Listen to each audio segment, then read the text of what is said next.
How to manage autocopy invite link on Zoom mobile. Hello guys, in today's video I'm gonna show you how to manage autocopy invite link on Zoom mobile. First go to Zoom and then click these 3 points here,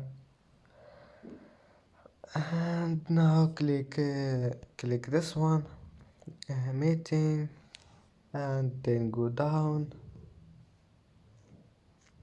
and you will find this one here, autocopy invite link.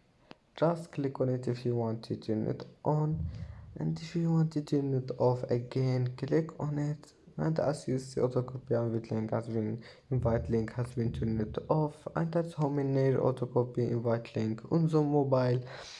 And that's it for today's video. If you like this video, don't forget like and subscribe, and see you in the next video.